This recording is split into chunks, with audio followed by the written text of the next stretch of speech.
Good morning, Janelle. How are you? Very good. Thank you so much. You got it.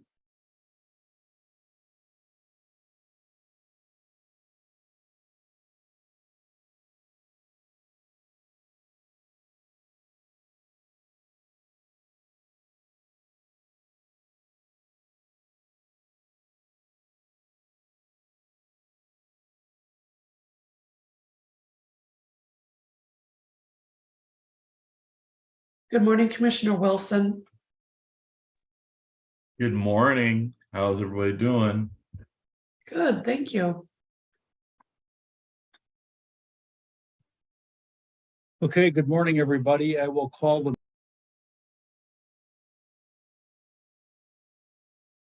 President Hubble, you accidentally muted yourself.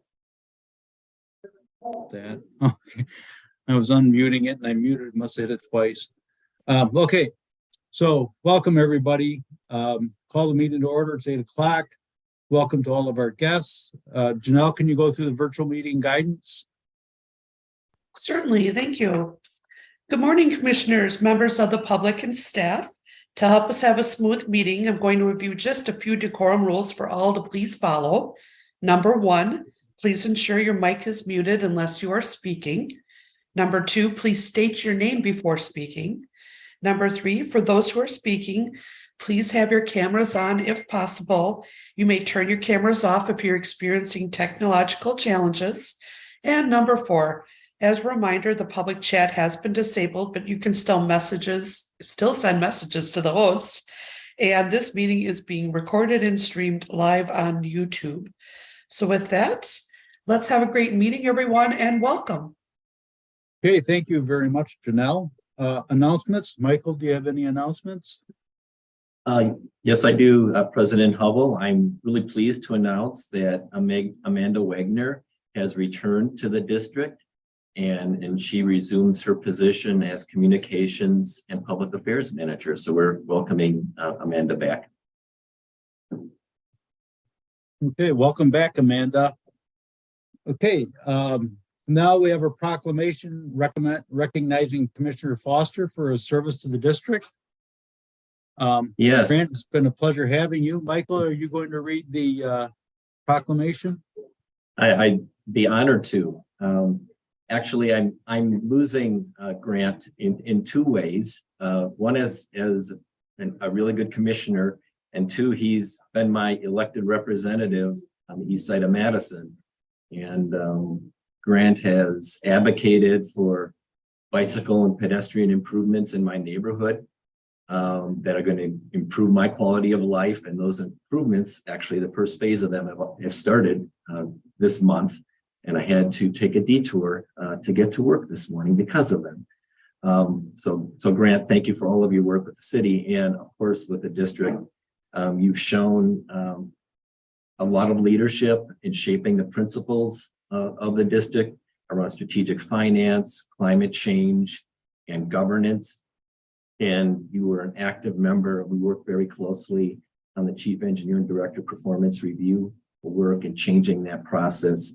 And really in your pursuit of excellence through a responsible and thorough chief executive evaluation process, which will be implemented at the end of the meeting today. So well done on that front.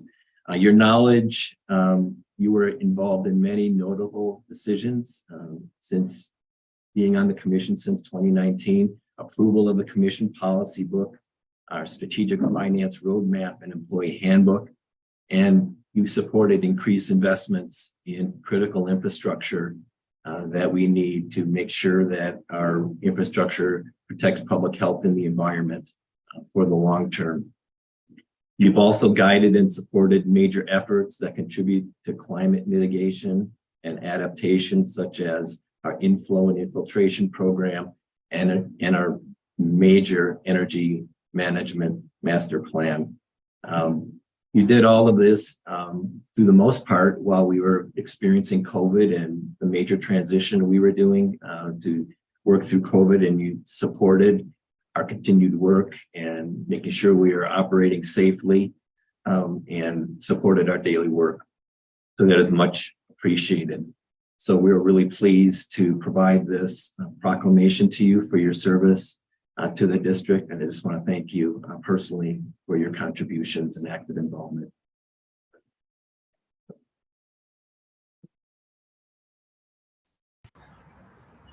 Chair, if I could. Yeah, go ahead, Grant. Great, thank you. Then thanks, Michael.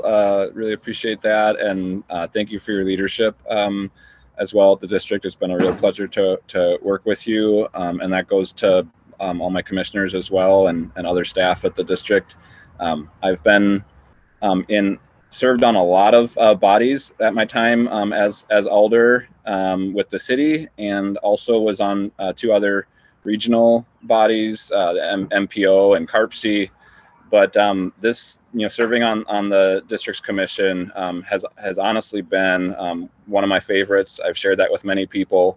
I think the work here is really important, and the values that I see from everyone on the commission and at the district really align well with mine and with my constituency. So it's just really exciting to see all that really good work happening at the district. And so I'm a little sad to leave here, but just really appreciate the opportunity, and I'm sure I'll have the opportunity to work with some of you again in the future. So thank you.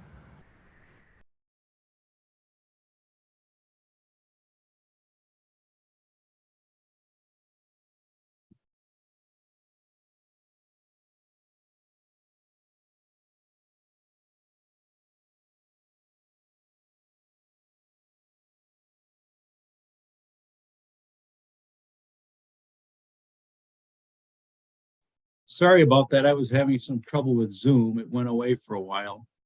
Oh, still, can you hear me, everybody? Okay. Yeah, fine, Tom. Okay. My Zoom screen went away for a while. I don't know what happened. Okay. Thank you very much, Grant, for your service. It was nice having you on the commission, and hopefully the next person as an alderman that fills for Madison will be as dedicated as you. Okay. Then we go to appearances by the public. Do we have anybody from the public that would like to appear?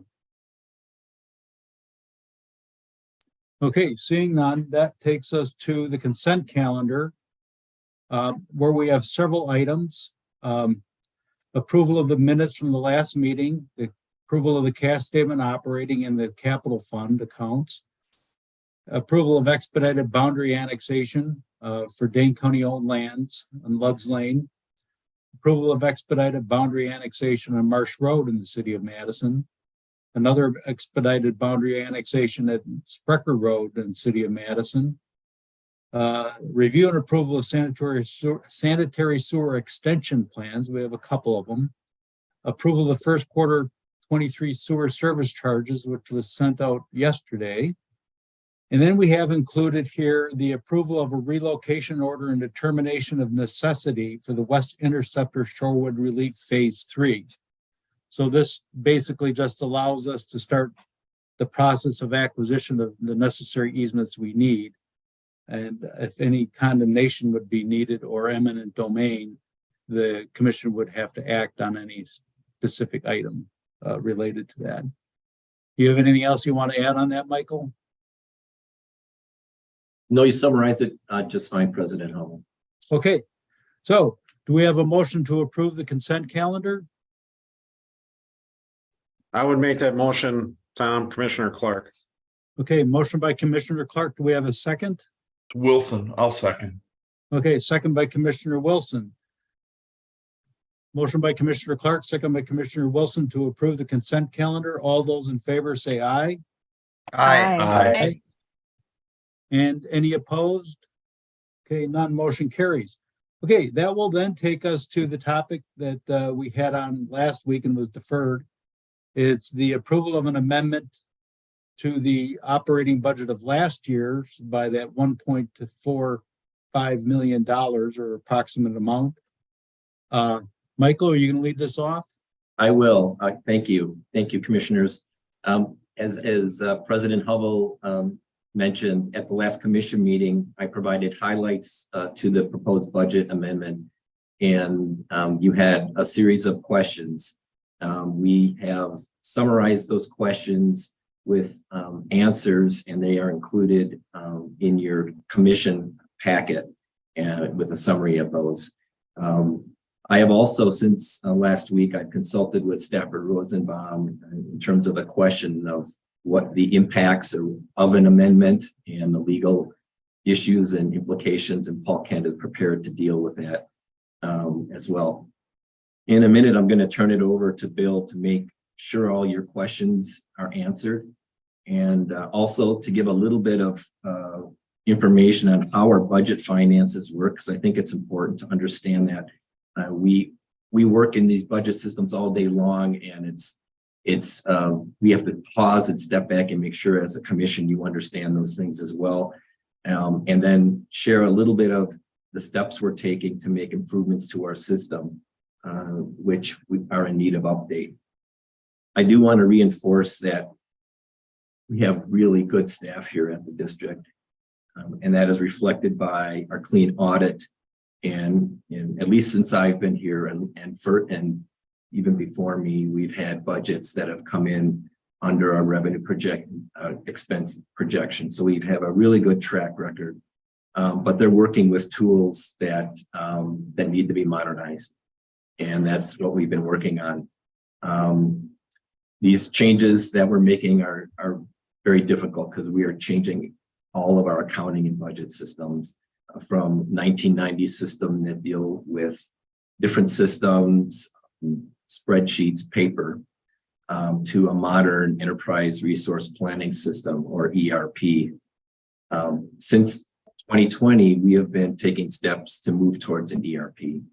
And those incremental steps have been included in our annual budget, and I've been reporting them to you in my annual self-evaluation every year. This is really important work that we're doing, and it sometimes flies under the radar screen because it's back office work, it's administrative work, it's not necessarily policy work. So it doesn't get a lot of attention, but it is critical. And with that, I'd like to turn it over to Bill Walker, who will go through the agenda. So take it from there, Bill. All righty, let me get my slideshow up and start it going. Please reassure me that you're seeing the full screen. We see it, Yes. Bill. Now, I can't see any of you, so speak up if you have questions, and I will pause at various points. As Michael said, we're here to ask for an amendment again, and we answered your questions from last time as best we could in the car and put some context in. My assignment is to make sure everyone is comfortable, as Michael noted. And I am going to try to do that in the following steps. One is to give you a little bit of context on three important concepts, distinctions to understanding budget and accounting. In my experience, if you understand these things, you're much more likely to understand the topic. And then I want to highlight one of the improvement areas we described because it's foundational to many of the other things that we're thinking about. I want to highlight two themes from your questions from last time because I think they're most pertinent to the action. And I also want to emphasize there's no real rush here. We don't have to take action today. So if you have questions or concerns that we have not addressed, let's gather them, and then we can come back again at a future meeting. So let me start. Three distinctions. Distinction number one, budget and accounting are different things.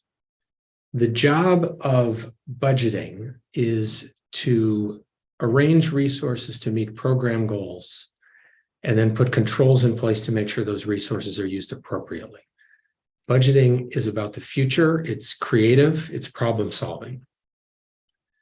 Accounting is reporting what happened to ensure that we comply with the various rules we're under and to be able to give an accurate representation of our current financial picture.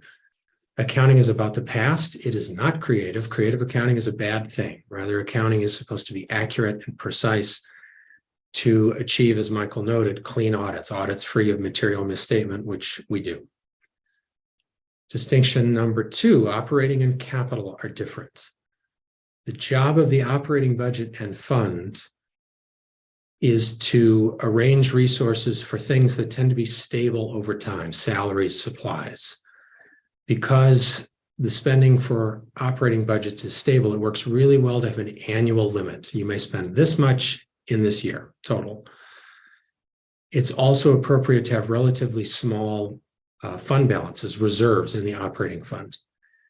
Capital, on the other hand, is about arranging resources for things that have very large and variable spending, and in particular, for projects whose schedules tend to shift over time. You can have dramatic changes in how much work is being done in a project year by year.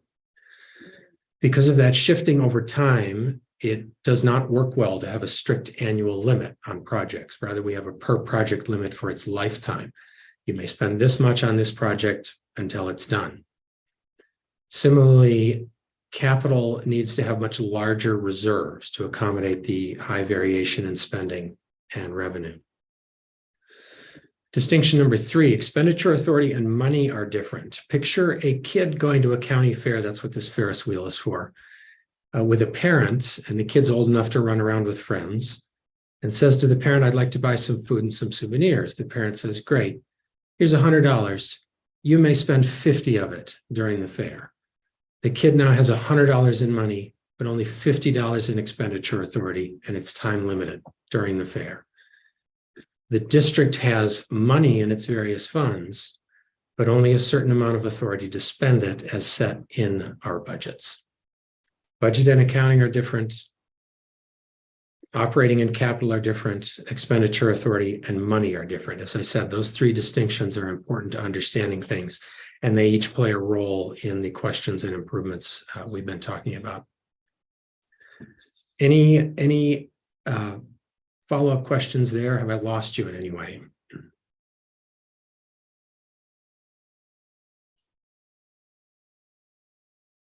I will take that as a no. I don't see any hands up, Bill, so you can continue. Let's go on. I want to talk about one key improvement area. This is, as I said, kind of foundational to the various other things we need to do. And it is the issue of expenditure monitoring and control. If you are responsible for a budget, whether the whole district, as Dana and I are, or a component of the district, you really have one fundamental question. How much expenditure authority am I going to have left at the end of the year, or if it's capital, at the end of the project? That is a question about the future, I would like you to notice. And in order, which means we can't know, we can only estimate. And to do that, you need 3 pieces of information. You need to know what you have already spent. You need to know what is currently committed, and you need to know what you are planning for the future. Now, we can answer the first one with certainty. We know how much money has gone out the door. Our accounting team knows their jobs and they do them well. This is why we get clean audits. The second one is the challenge for us because we currently use a cash accounting method. I am not an accountant here. I will summarize what other people have explained to me. But basically, this means that expenditures are not recorded until money leaves. That is appropriate for households or small businesses or small utilities as we used to be. But we have grown beyond that, and we need to shift to accrual accounting, which means that obligations are recorded the moment they are made. You sign a contract, that is recorded as an expenditure even before the money goes. Now, that is very easy to say, and the switch there is very difficult to do. There is a lot of work involved. This is the improvement Michael alluded to. We have a focus item for this. We started work with Baker Tilly last year to advise us on this. There will be process changes and software changes coming. The third thing, as I said, is about the future. We don't have a crystal ball, so we can't know for sure, but we can provide tools to people who are managing budgets to include notes of what they're expecting to spend. You may have this in your own credit union or banking system. You can go online and put items into your ledger so that you get a fuller picture of what your spending is going to look like. There are tools like that in proper budgeting system software. Similarly, budget software allows you to put more fine-grained controls on expenditure authority, release it over time, or limit in certain areas. We do not have a budget system like I'm describing. We use Excel spreadsheets to develop our budget. Excel is a very powerful tool. You can do a lot with it, and we do, but it cannot provide the kind of control and planning tools that I'm talking about here. We need to move to that kind of a system, which will happen after we get accounting cleaned up. Any follow-up questions or confusions on that one point before I move on to your questions from last time? Anybody have any questions? I don't see any hands up, Bill, so, oh, yeah, go ahead, continue. Bill, sorry, this is Sarah. One question. Do we have an approximate timeline on when that shift is going to be accomplished to accrual? We have an approximate timeline. So we want to come back with a fuller detail on, this is a very large enterprise project that we're talking about here. Baker Tilly's work started in 2022. We're expecting a report from them soon. That report is going to lay out a roadmap for us, and we need to revisit that and see what's going on there. There's a capital project to fund the larger enterprise software project. So roughly speaking, you should expect this to be 3 to 5 years at least, possibly longer. I really want to emphasize this kind of transition is a big deal. It's also fortunate that Dana is leading enterprise services because she participated in a similar project for the state, which took a similar timeline. Does that answer? Yep, I'll look forward to seeing the timeline from Baker Tilly when it's available. We can dive in at that point. Right. All right, let me talk about 2 themes from your previous questions. The first theme is about the amendment itself. Why are we amending 22 at all? And why are we doing it now after the year is over? And our approach was to take a strict reading of commission policy, which says you need to amend your budgets if you're going to go over. You'll probably be more interested in Stafford's advice here. And my summary of that is their concern was, are there statutory requirements on us? And the answer is there is not a clear guide. But their advice was, yes, you ought to amend 2022 to be cautious. There's no real harm there. And their other advice was, if this happens again and you find that you're going to go over expenditure authority in a year, you should make an effort to do that amendment before the end of the year. Paul, have I summarized that advice correctly?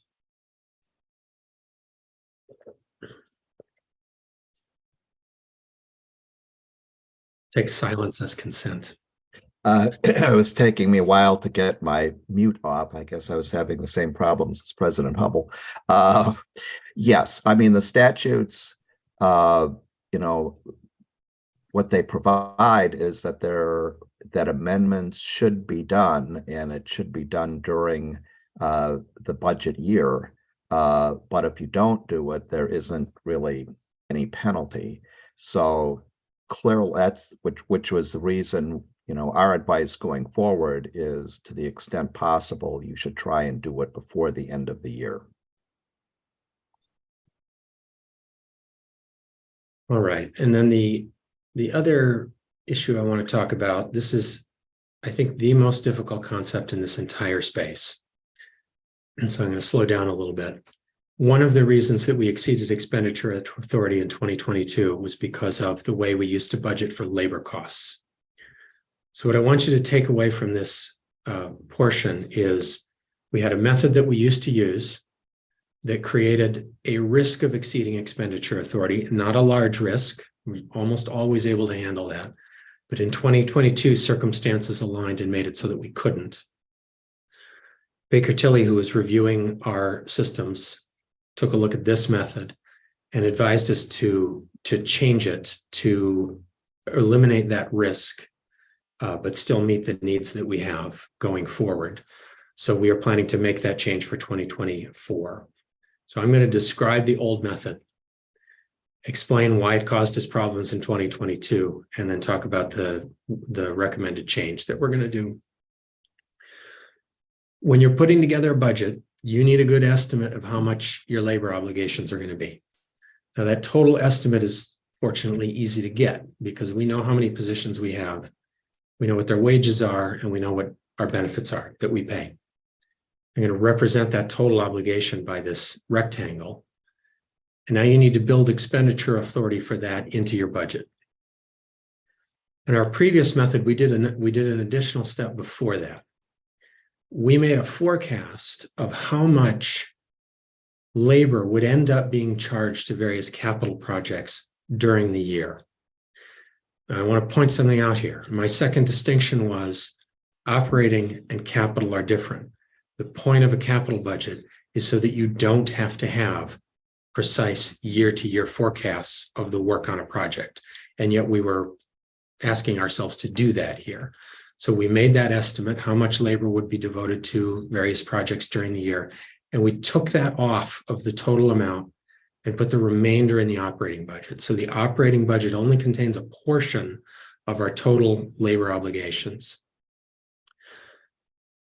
Now, the way that can go wrong is if your capital projects have a different schedule than you expected, and you end up spending less on capital during that year than you forecast. And then you have a amount of labor that you need to pay because your people are here and they're doing work, but you don't have expenditure authority for it. If that amount is small enough, and if you have underspending somewhere else in the operating budget, then you can fit that in and there's no problem. And that's usually what happens. But in 2022, that didn't work because three things combined. First of all, this original bar on the right was larger than it should have been. We made two mistakes in calculating that labor spending. We had a transcription error as we moved from the CIP estimates to this forecast. So a couple of projects were shown with a higher dollar amount than they should have been. And then we had a communication error that resulted in us putting too much overhead on the estimate. So that blue bar on the right was larger than it should have been. And those are mistakes. And that's the first factor. And then during the year, for reasons of staffing and prioritization, we adjusted the schedules of some of our projects, which, as I've said before, is a normal thing to do with capital projects. That's what you're supposed to do, is make sure the projects are aligned with reality. But the result of that was we spent less on labor in 2022 than we had expected. So now we have this amount that needs a home. And the third factor is because of the overspending Michael described last year in operations and maintenance, there was not space in the operating budget to accommodate this. So the result is we exceeded expenditure authority in the operating budget from this method. Baker Tilly's recommendation is you've got your total estimate, put it all in the operating budget, and you are guaranteed to have expenditure authority. You're going to continue to work on capital projects and account for labor to those projects. In so doing, any amount of money that's spent on a capital project does not need to be spent out of the operating fund. Therefore, you will have some extra money. That is a fund balance transfer issue, which we would resolve at presumably at the normal time when we do our various fund balance changes at the end of the year. So the benefit of this method is you have no risk of what we had in 2022, and you still get to do everything you need to do for accounting to capital projects and managing reserves. Most confusing part of this presentation. Any questions that you would like me to deal with here? Anybody have any questions? So Bill, I have a question.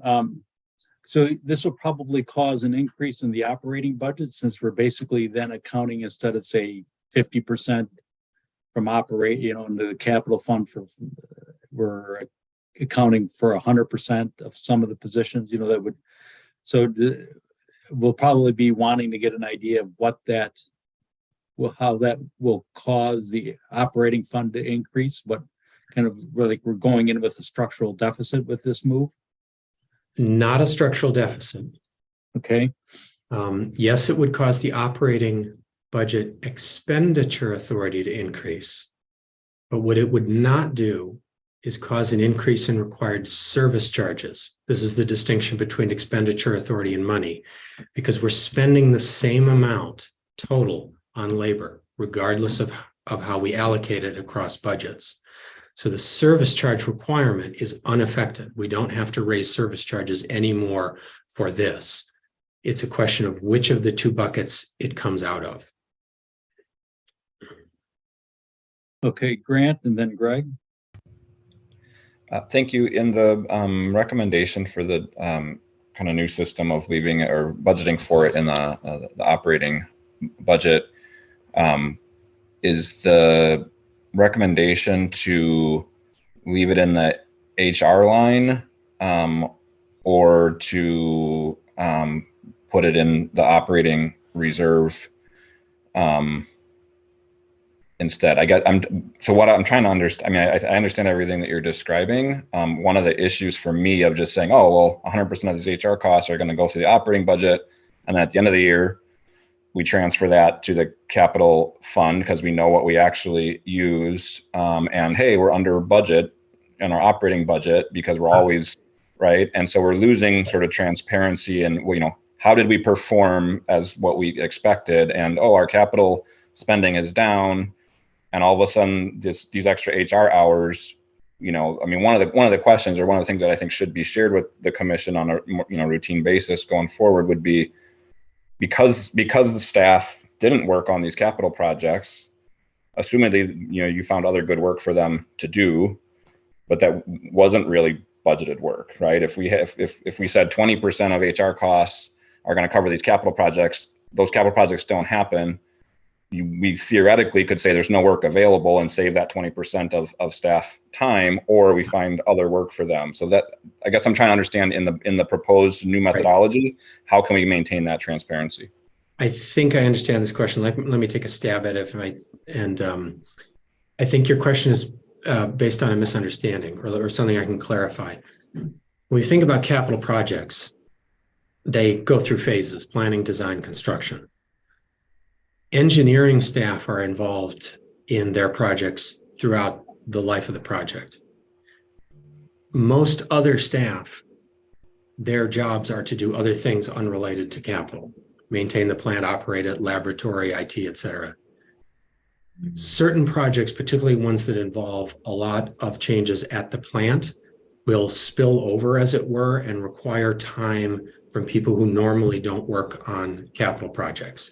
So for instance, you're making changes at the plant, you have to make changes to how the plant is operating during that project, and that can be extremely time consuming. And so what happens is when a project moves into this busy construction phase, now you're taking people's time, in effect, away from the other work that they normally would do. That's one of the reasons that we have to carefully schedule these projects and make sure we're not doing too many at once, because we're basically disrupting other things. So the point I'm trying to make here is to sort of shift the frame. It's not like there's a bunch of capital work and we don't do it. There's a bunch of regular work and then we add some capital project obligations onto that and have to shift other work away. Does that make sense? Is that responsive to the question you're getting at? Yeah, I mean, I think as part of the explanation and just part of the realities of, you know, HR management. On the other hand, it sort of depends on the magnitude, and it's really relevant when we're talking about even just engineering services. You know, whether we're paying for those with staff resources or contracted resources, right? So if we budgeted for a capital project that we anticipate was going to happen next year, and we were gonna pay not HR but contracted resources, that project slides, we don't actually spend that money on those contracted resources, but we are essentially still spending that money on our internal HR resources, because that's what we thought we were going to do. We still are paying that money, and assumedly, again, they're doing other work. So I sort of understand that there's always plenty of work to be done, but I think there's somewhere in the budget and in the reporting, you know, variance from what we had anticipated. It's important to get a sense, depending on scale and magnitude. Okay, yeah, we thought we were going to have all of this other work. Instead, we moved these other projects up, or, you know, it's more a question, I guess, or an ask for, as these new systems are developed and more kind of routine reporting is happening. I think that it's important to somehow see that. And so as you're thinking about creating this new operating budget, it might be worth yeah, having it in the operating fund so that transfers within cost centers are, is easier and there's less issues, but maybe somehow still having in the budget, here's the amount of staff time that we're anticipating is going to be, dedicated to capital projects writ large. Yeah, very good points. I agree. And we've thought about that, and I will make a note of that. I agree. Thank you.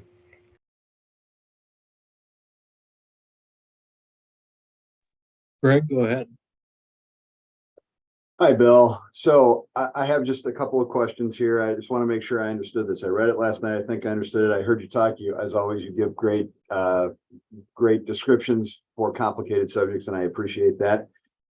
So my first thing is, I just want to make sure, so Madison Met is not under the same statutory limits that the city of Madison is, right? In terms of how we spend our money, right? Madison has very strict state guidelines, actually rules, in terms of how our operating budget can grow from a year-to-year basis. So for City of Madison, charging staff who work on capital projects to those capital projects is a necessity, not an option, right? So that doesn't mean you couldn't do it the way you're talking about, right? You charge to the operating budget, and then at the end of the year, you make a transfer. Is that what's going on here? I want to make sure that is the intent here of what you're proposing. So to your point, yes, different rules govern us than govern Madison. But the point I was making is not that you're asking a question about accounting treatment of these things. And I think what I'll just say here is I'm not an accountant. Our staff, our accountant advisory firm at Baker Tilly, understand these things and have given us advice that complies with the rules that we are under. If you would like, we can sort of put together a more complicated and detailed answer from people who actually know the subject of how this would be handled on an accounting basis. I think I better not speculate here. Okay, well, let me ask what I think is a simpler question then. At the end of what I heard you say is we're going to pay with operating funds for our staffing, correct? That is not what you heard me say. We will put expenditure authority in sufficient to cover all labor, but we will charge any labor that works to a capital project to that project during the year that work is done. Right. And so, okay, I heard both those things. So does that transfer occur at one time at the end of the year? Is that the plan when we square up those two, the expenditure versus where it was accrued, I think might be the right way to say that? That's an accounting question. We do fund balance transfers often for various reasons. I don't know the exact timing of those things, but I do know whatever they are, they follow the requirements that we're under for accounting practices. Again, I'm not going to pretend to be an accountant any more than I have to here. Okay.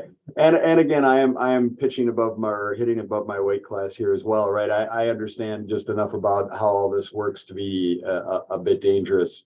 That's why I'm asking the questions.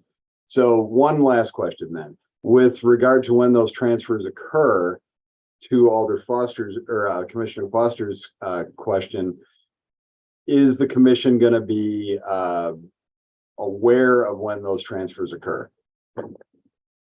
So we can get an idea. My intent here is to get an idea of how we're doing. Yes. Budget versus actual. Right. So let me take this as advice / a request, which is to be sure that in the reporting we are highlighting these things that I'm discussing here. Transfers are represented in our financial statements. They're represented in our budgets. The CIP, for instance, has information about fund transfers. So that information is there and shared. I guess I'm taking what you're saying is highlight it, make sure it's clear. Yeah, I think that's what when you start moving stuff around, it does get a little bit murky, and that's the only thing I'm trying to ask. Agreed. And then actually one last question I had, sorry, there were a lot on my list here. So we are going to in the end continue to pay for these with capital dollars. My question is, since these are operating expenses for Madison Met staff, not consulting staff, unless but if I'm wrong on that, by all means, correct that. Are we even though we're paying out of capital, are we paying that with cash or are we debt funding that? Depends on the project. Some projects are cash funded, some are debt funded. Okay, I'm done. Thank you, Bill. Thank you. Commissioner Eskridge, go ahead with your question. Thank you. Thanks for all of this, Bill. I just wanted to lean a little bit more into the point that I think Grant and Greg were both getting at around how we do this reporting ongoingly. And the request that I would make is that as the transfers, not just as the transfers are happening, but as we're planning for this type of accounting, there is periodic reporting. That's what I was hearing Grant say, and then Greg kind of lean into, is there should be clear and periodic reporting on how we're doing on this to the commission so we can track throughout the year. Understood. Thank you. Thank you. Beth, you have your hand up? Yeah, I just, thank you. This is a great discussion. I just have a question about going forward with the new systems that are being put into place. Can you just, Bill, just help me kind of understand on a kind of a basic level how that will help us to avoid this in the future? That is right. You don't want me to talk for another hour, so let's see what can I do brief here. Yeah. I think so. There are a couple highlights, and this is a little bit of a recap. I think that the two things that are most important is the ability to have real-time information about expenditures, and that's the accrual accounting change. Mm-hmm. As I've emphasized, and I think it's important, we have clean audits. We're not concerned about losing money here. It's a question of timing. How quickly can we get the information? So that's one. And then the budget system change allows us to do a variety of things. Commissioner Foster's point about being really clear about what's on what lines and how it's restricted, that requires a budgetary system, these sort of forecasting tools. I'm a little bit just recapping here, so I'm not sure if I'm being responsive, but the basic point is we need more sophisticated real-time information about what is happening with our finances. And it's the timeliness that's really valuable here. We can get everything cleared up when we have time to run everything through, do a final audit, make sure everything's correct. That's not a problem. It's the speed, it's the rapidity of the information. Mm-hmm. Okay. Yeah, in a nutshell, that's helpful.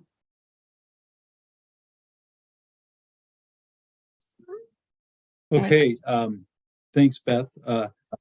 Before I go to Grant, Grant, do you mind? Ezra's got his hand up. I know it came in a little later, but you've already talked, so I was going to let Ezra go first, and then Grant will go, and then anybody else that Brad or Tom that have not weighed in that would like to, or anyone I may have missed.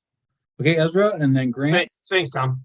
Yeah, I hope this might be helpful for Beth. I mean, I'm just going to repeat back in my words how I'm trying to understand sort of why this change. And I think it's, if I've understood it right, capital labor costs ended up so different from what we anticipated last year that they shifted over onto the operating side and broke the budget. And this change allows us to plan ahead in a way where we deal with exactly how much capital labor actually happened at the end of the year. And in so doing, we diminish that risk of breaking the budget the way it happened in 2022. Bill, you're nodding. Am I okay?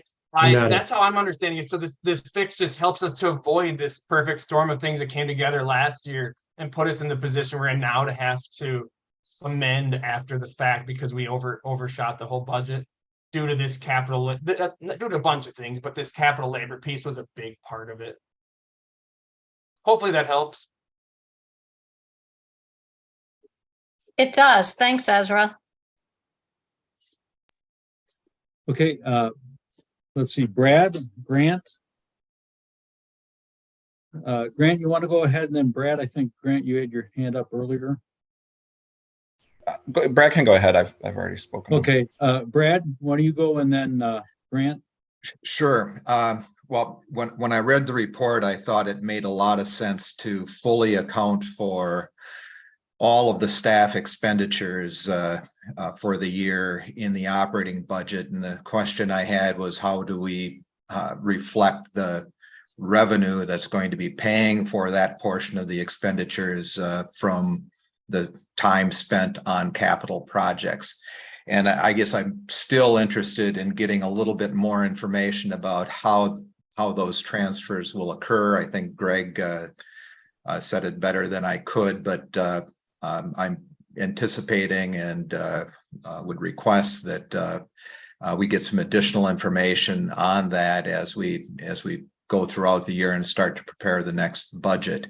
But when I read it, I thought it was a good idea, and I think I still do. I'm just more interested at this point in how we do the accounting and how we understand how those transfers are going to be occurring. Thank you. Make sure I understand. You're not asking for more information like in a presentation. You're saying during the year reporting, as correct? I don't know when we should get it, but before we have the next budget before us to approve, as we're thinking about preparing that budget, it would be good for the commission to fully understand how this change in accounting for staff time will occur. Okay, good. Thank you. And I don't know how staff keeps track of their time at this point, but I'm thinking that you probably have a system where you have project account numbers and staff fill out timesheets and they say, well, I spent X number of hours on this account during this 2-week pay period, X number of hours on this account. And you get a summary. You can get a summary at the end of the year for every staff person that will indicate how many hours they spent on the full range of work that they do. And maybe that's not correct, but that's what I was kind of envisioning occurs behind the scenes. That is correct. So, so staff keeps track of their time, and most of the time of all of the staff of the district are not charged to capital projects, because most of what we do isn't really capital, it's operating. So I guess I'm thinking that we have the data, we have the information that we can use to anticipate and look back. It's kind of looking forward, which is the issue, and I think this change will help address that problem. So I like what the direction you're going in. Thank you. Thank you. Okay, Grant. Thanks. Yeah, this has been a lot of really good information, good discussion. I obviously won't be here for it, but I hope the commission does continue this conversation. And I mean, ideally, I think it's one that should be kind of not put on a shelf for a while as far as the commission goes. And I think it'd be great to bring the accountants back and talk a bit more about what this potential redesign might look like. I know the whole thing will take some time, but I think there's a lot that's it's still not very clear, I think, for most of us around this. One thing that I guess I would also just in kind of broad word of caution is make sure that we know what problem we're trying to solve for. Yes. And I think, I appreciate Commissioner Meyer's kind of summary of it. And I think in a way that kind of is how I've been understanding this proposal for a new system and how we could avoid the issue of having to do a budget amendment or having to do a budget amendment, very late. And I guess I'm not convinced that's actually the problem. Operating budgets, ideally, yes, they're sort of stable and predictable. But I'm not sure if, essentially adding more budget authority in the operating budget that we are believing is going to actually be spent out of our capital Yeah, that would mean that if we don't spend that in the future, the operating authority is still there to pay for the staff out of the operating that isn't working on these capital projects. But again, in these sort of extreme cases, if 50% of staff of commission labor was expected to be on capital projects, none of those happen for whatever reasons, you theoretically have 50% HR capacity available to work on something else. Obviously it's not 50%, and obviously there's a lot of other work that can fill in those gaps. And I'm not suggesting that we, not pay staff because the capital projects aren't moving forward, but I think it's a significant difference from whatever was anticipated and budgeted. So to me, bringing that forward as it's happening, as the delay in the capital projects, et cetera, saying, hey, this is a scenario, we're requesting an amendment because we see what's happening. I don't really see that as a problem, I guess. And so I would be cautious in developing a new system to create something that means, hey, now you don't have to worry about this issue anymore of budget amendments. So anyways, that's sort of a stake in the ground I'm going to put in there. I think this issue of not timely budget amendments you alluded to pretty clearly. We've got a lot of ways to go in terms of better visibility and transparency just internally around our finances and accounting. So that to me seems like the issue there. I mean, we should have been able to know about this much earlier. So it's good that that's a major project, and I think it's important work. In terms of the specific proposed amendment right now, I guess I don't have strong feelings on it. I don't think it's a good idea, honestly. And I guess I'll just say this is why, using your sort of metaphor of the kid with the $100 bill and $50 of spending authority.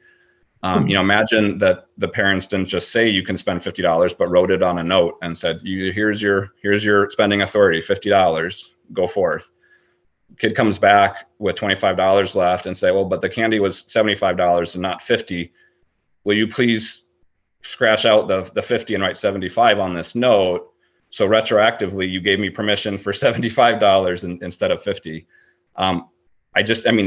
As you said in the early on, budgets are future.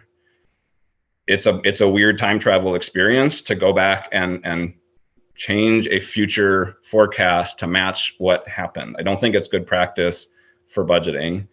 If there were a regulatory reason, I could be supportive. I don't think it actually accomplishes anything, and it does certainly muddy the records and make it more difficult to kind of understand, what happened. So I don't have strong feelings about it, but I think it's not a good practice, quite frankly. And I think that it should be an absolute priority to have better financial awareness. And if there's a need to transfer budget authority, to increase budget authority, it needs to be asked for before it happens. If these expenses have been incurred without having that authority, that's an issue. And changing the authority after the fact, to me, doesn't resolve that issue. So I guess at this point, if there's not anything urgent about it, I would probably actually recommend just continuing to defer this decision around last year's amendment, continue this conversation, and get a better handle on what how the commission expects to handle it going forward. Because I don't think at the end of the day, this is really, I don't think it actually necessarily matches the district policy either, but perhaps that should be another part of what's looked at, is reviewing that commission policy around budgeting, because I don't think this actually resolves the issues that are stated in that policy and kind of what happened for this last year. Okay, thanks, Grant. But before I get to Brad and Sarah, who had their hands up, I want to ask if Ken or Tom, they haven't spoken at all. I think everybody else has had a chance. Do you have anything? If you do, raise your hand. I'll let you in now, or then we'll go to Brad and Sarah. If you don't, we'll just move to, okay, Tom, why don't you go ahead? Yeah, I'm just listening here and taking it all in. I was ready to move approval at the last meeting. So I think it's something that I disagree with Grant on not taking any action. I think we need to do something to amend the budget. Seems like it's required by law. We might be a little late, but I think we need to do it. I know there's issues we got to work forward with here, but that's just my take for now. But I appreciate all the work that staff did to answer all of the questions that we have. And seems like we can move forward, and we'll just be getting more information sooner than we've gotten in the past, which is always a good thing. Thanks. Okay, thank you, Tom. Ken, you have an opinion, then we'll go to Sarah and Brad. Yeah, Tom, I'm comfortable with the what Bill has described here. I think our accountant's on board with that also. Greg, I thought asked a good question, which is how does the commission know kind of how the capital labor is doing? Maybe per quarter versus what the budget is.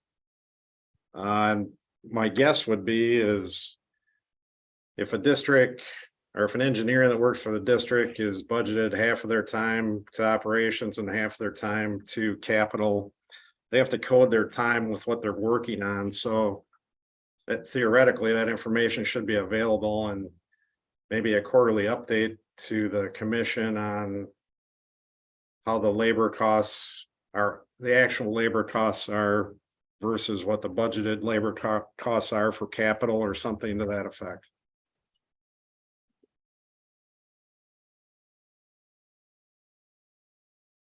Okay, thanks, Ken. Sarah?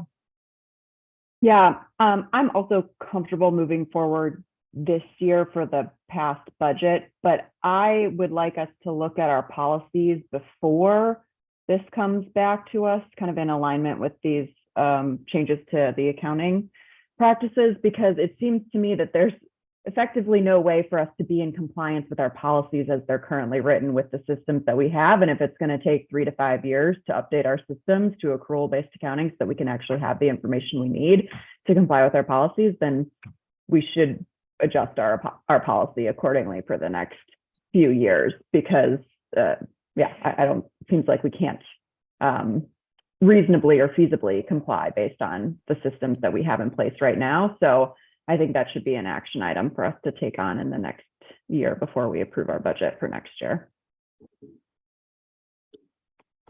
Okay, thank you, Sarah. Brad, did you have a comment you wanted to add? You had your hand up before. Just a question.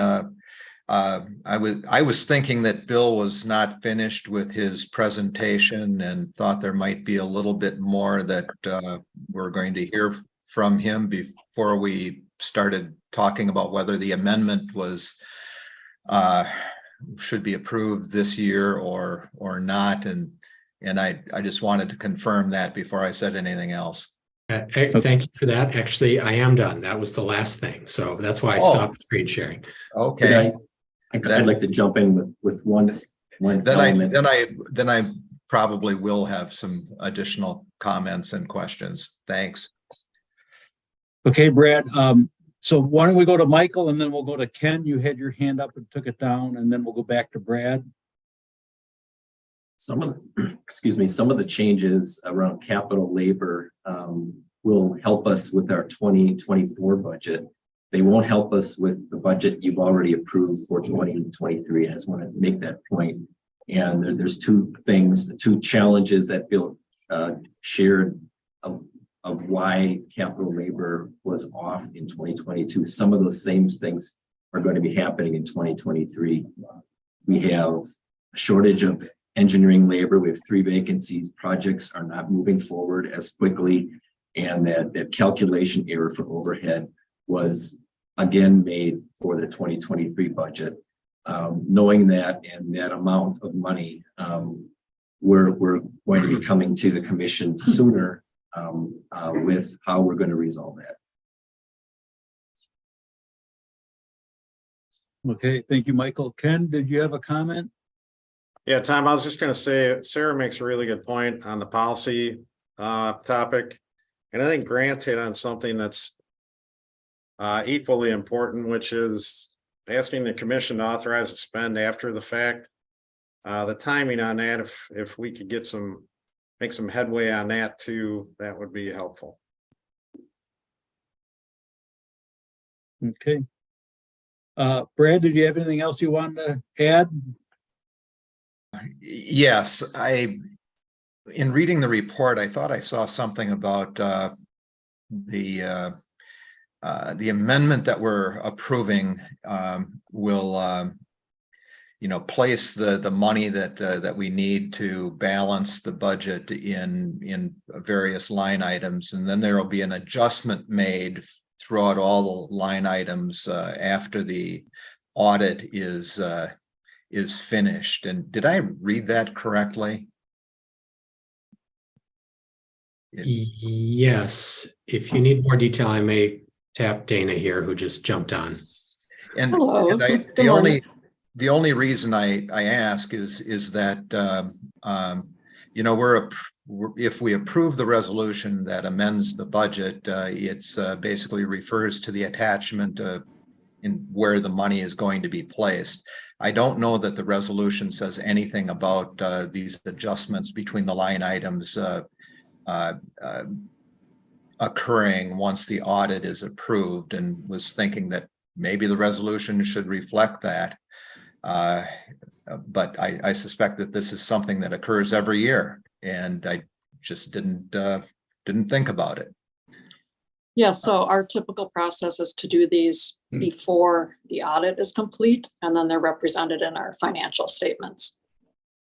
Okay, so these adjustments are done every year after the end of the year, regardless of what the commission has approved in the budget. Well, if needed, I should say. They aren't done every year, but if needed, they are made during the audit process. Okay. And I guess, since I'm talking, the policy that we have currently, I think, speaks directly to whether the commission should or should not approve an amendment to the budget. I think it directly says that that we should do it. I don't have that policy pulled up in front of me at the moment, but it seems to be very clear and on point.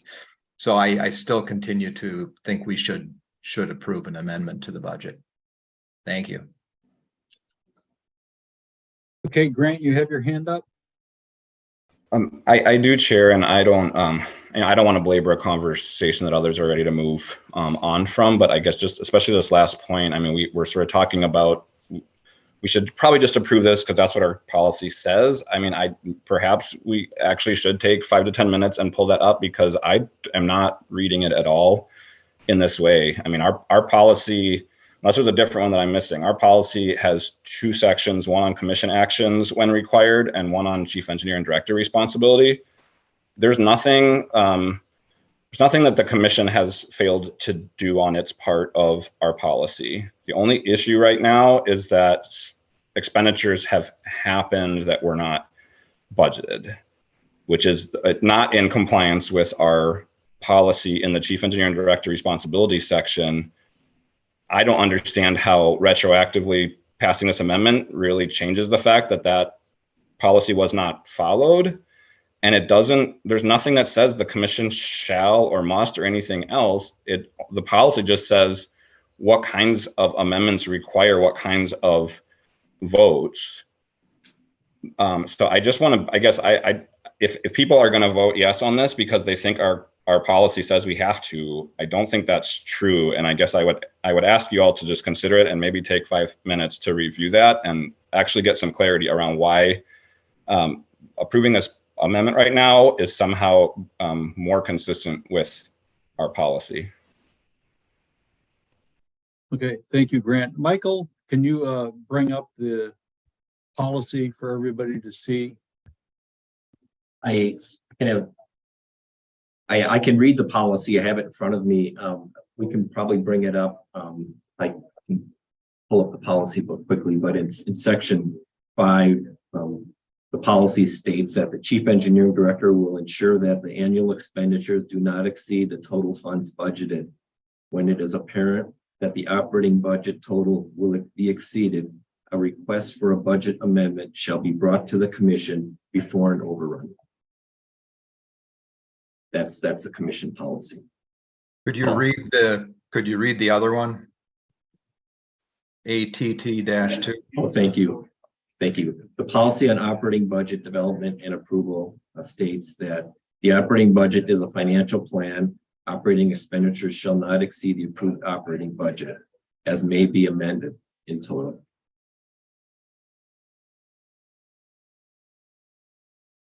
Okay, so I think that's understandable. Attorney Kent is hoping to speak. Oh, okay. Paul, you have something to say? Sorry about that. I just wanted to again note that, you know, at least under Chapter 65, we should have done an amendment.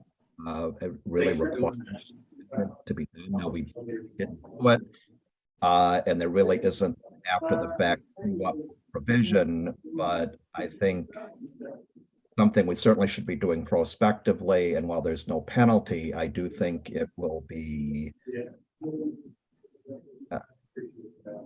helpful to at least have an acknowledgement that we're amending to try and at least make some attempt at compliance with Chapter 65. Okay, thank you, Paul. We've had a rather robust question and discussion period, but we don't have a motion on the table. Is there anybody that wants to make a motion, and then we can have any further discussion and then take a vote? Or do you wish to defer? As Bill said, there's no need to take action today, but we could defer it again if you wish, with any additional questions pointed out that you desire answers to. I didn't really hear much that required an answer today. Tom, you got your hand up? Yeah, it's me. I'm going to try this again. I'm going to move the approval of resolution as proposed 2023-04-13 R8, increasing the total authorized expenditures as proposed for the 2022 operating budget. Okay, we have a motion by Commissioner Wilson. Do we have a second? This is Commissioner Freeze. I would second that motion. Okay, motion by Commissioner Wilson, second by Commissioner Freeze to approve the amendment for the 2022 operating budget. So do we have anybody else that has anything they wish to say regarding the motion? I'm wondering if this is a matter of timing. Because what we heard is that the city of Madison pretty much acts on this in December of the year. And I suspect by that time, most of the expenditures have already been made in terms of any overruns or things like that. And so here we're happen to be, well, now 4 months late so I was wondering if this were December of 2022, what would we be doing? Because we'd have the same issue with expenditure overruns. We focused a great deal on the accounting and the budgeting with the labor between operating and capital, but we also have to acknowledge there are a number of other issues that contributed to this. One of them being the vehicle purchases that were delayed. They expected to buy in 21, but were bought in 2022 because of the parts shortage in the auto supply industry. So there's just a whole number of things that entered into this, kind of created a perfect storm. So that's kind of my comments. Grant, you have your hand up? Yeah, I think my final thought. This idea that like part of the issue is just that it is like 2023 and not within the calendar year. You know, I also had a quick check-in with City of Madison Finance, and my understanding is the reason that Madison does what I would call a true up and does it before the end of the budget year is around some, I think primarily is around our expenditure restrictions that I believe do not apply to the commission. So there's there's an extra budget authority reason why Madison does that and ensures that they do that you know, in December of the year within that budget. We should not think that it's normal to amend the budget after money has been spent that wasn't authorized. it doesn't matter if it's within the same budget year or not. The point of a budget as a tool that authorizes or not expenditures should be able to stand on its own. And if there's a need to spend money more than what's available, that amendment needs to happen before that happens. So I just want to be clear. I mean, it's extra sort of problematic that we're talking about it now, but if we would have done this even in December of last year for gaps that had been existing all year, and that we actually money had been spent that wasn't authorized, I think that's still a problem. So this need to shorten that time frame and to get ahead of things to be able to actually ask for amendments. I hope the focus is on actually doing that before expenditures and not simply by the end of, or within a budget year. So I'll leave it at that. Thanks. Okay, thank you, Grant. Ezra, you've got your hand up. Yeah, just in response somewhat to what Grant just said, the a difference is that the city of Madison works on accrual accounting and we don't. And so as I'm understanding it, if I'm understanding it correctly, we don't know some of the facts about what we've spent as of the end of the year until a couple of months into the new year. And that's part of the bind that we have ended up in. It's also part of the trap, or it's illustrative of the trap that our policy sets for us under the current systems we use that I think Sarah first brought up. But when we don't get that information about what we spent or don't have a full handle on it in real time until later, it makes it really hard. So this is so complicated, but I think I'm wrestling with what to do about this year, and I can't help but keep thinking about how to make it better for the future. And I think that's where we found the staff are too, is like, there's something to deal with this year. We can go a couple different ways on it, but also it really has pointed up for us where we need to make some fixes short and long term. Maybe because it's helpful for staff. I mean, I want to say what I'd really like to see work in the future, so that it's better than what happened here. To the extent we can ever know with our systems as they are, that and it sort of see or anticipate that something like this is happening, we need to hear about it sooner. I'm guessing some of the things that make up the totality of this overrun maybe were visible to us in December, and that's a mistake, and that's something we can learn from and do better in the future, even before we get to accrual accounting a few years down the road. Some of it we didn't know about until the end of March wrap up of understanding everything that happened in 2022. And so I'm understanding that, and that's forgivable, that's understandable, that's real. It's the way our systems are right now. They're inadequate. We know that, and we want to do something about it. That's helpful. So I think we're on a good track. I have a sense that even with some of the things baked into 2023, I'll bet you, or I hope, we're going to see an amendment request for the 2023 budget long before a year from now. And I'm looking forward to that, because I think that's the right way to approach this year in light of what we learned from last year. Hopefully those are illuminating viewpoints about both the sort of present question and where we're headed. I guess we're on the present question. I think in light of all of these pieces, and I'm definitely taking what Grant has said seriously, but I think I'm on board with this amendment, given all of what we've talked about that kind of put us in this bind for this year. But it's like, I don't want to see it happen again. Hopefully that's helpful. Okay, thank you, Ezra. Anybody else have any comments or questions? I certainly see what Grant's saying. It's a valid point that we should be knowing earlier and sooner. And part of me wonders, regardless of the accounting method, it seems that some of this should have been known, because we knew they were expending vehicles in 2022 that were intended for 21, and maybe the labor issue didn't really come to light earlier, but there's certainly other aspects that played in that probably did. Okay, anybody else?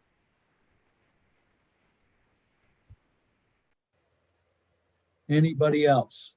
Okay, so we have a motion by Commissioner Wilson, second by Commissioner Freed, to approve that operating amendment.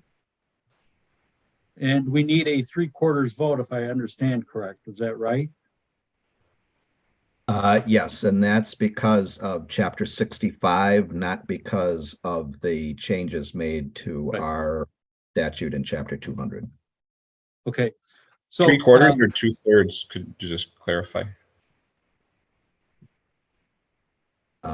I believe it's 3/4. Let me just, I think it's 2/3. okay, let me just.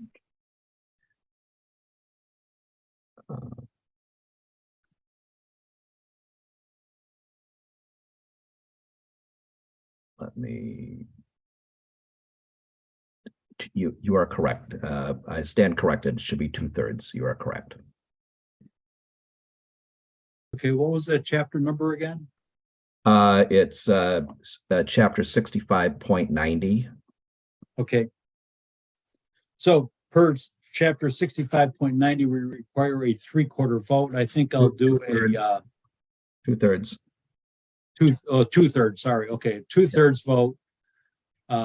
So is that 6 of 9? So we'll do a roll call. Janelle, are you going to do the roll call, please? Certainly. Commissioner Bookland, Yes, I vote to approve the resolution as it stands. okay. Commissioner Clark, Aye. Commissioner Eskridge, Aye. Commissioner Foster, No. Commissioner Freeze, Aye. Commissioner Hobble, Aye. Commissioner Meyer, Aye. Commissioner Murphy, Aye. Commissioner Wilson. Aye. Okay, the amendment carries. Thank you, everybody, for the great discussion and to the staff for their information and answers. Okay, that will move us to 4B, authorize an intergovernmental agreement down to Verona relating to Pump Station 17 Force Main Relief Phase 2 and Goose Lake sanitary sewer improvements. All right. So who is good? Rachel, you gonna lead this off? Yes, thank you. Good morning, Commission. I'm Rachel File, Project Engineer, and I will be presenting 2 agreements for your consideration this morning regarding Pumping Station 17 Force Main Relief Phase 2 project. We will first cover resolution number 9, which is the Town of Verona agreement. After that, we will cover resolution number 10, which is the City of Verona agreement. Both agreements are structured with the district as the lead entity. I'm happy to go into details if requested, but today I am going to give a brief overview since this did appear at the last commission meeting and really focus our time together on the cost sharing aspect. So let's get started. If passed, resolution number 9 would incorporate the Town of Verona's Goose Lake sanitary sewer improvements scope of work into our district phase 2 project. The improvements will relocate the town's existing sewer connection, which is shown here in this portion in yellow. It will relocate their connection to our new proposed interceptor sewer. And the district and the town propose splitting this work 50-50. Each will pay separately for easement costs, and the town and the district will share identified permit, design, and construction costs. This sewer work, if incorporated into our district phase 2 project, will really be a small percentage of the overall project we are doing. We have agreed with the town to structure cost sharing around an allocated cost percentage approach as a result. So here's what that looks like. Each party is allocated a cost percentage of the overall bid package, and this will be established in a construction cost estimate approved by both agencies prior to bidding. So here basically is a screenshot of a draft estimate. I'm not showing all the individual bid items, but basically the totals at the bottom. All parties with the agreement will stand by their financing of their percentage of costs as it relates to the lowest bid. This allocated percentage approach, this is really an alternative way to bid that avoids cost sharing to be dependent on individual bid items or alternates. Using individual bid items or alternates can work in some cases, but it can also lead to instances where contractor 1 is the lowest for party A's work, but then contractor 2 is the lowest for party B's work. Furthermore, this bid percentage avoids a party paying a higher amount for their portion of the work if the low bidder unbalances the bid items. So that in a nutshell is the approach that we're looking to take with this agreement in terms of costs. Just wanted to ask if there were any questions.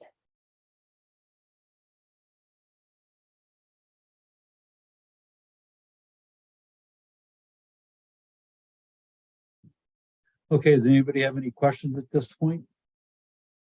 So what happens if the bids come in really high?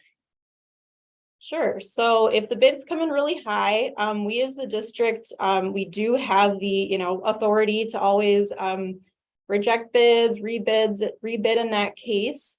With the town, now keep in mind, we're just talking about the town's portion for this resolution number 9. They're a very small percentage of the work.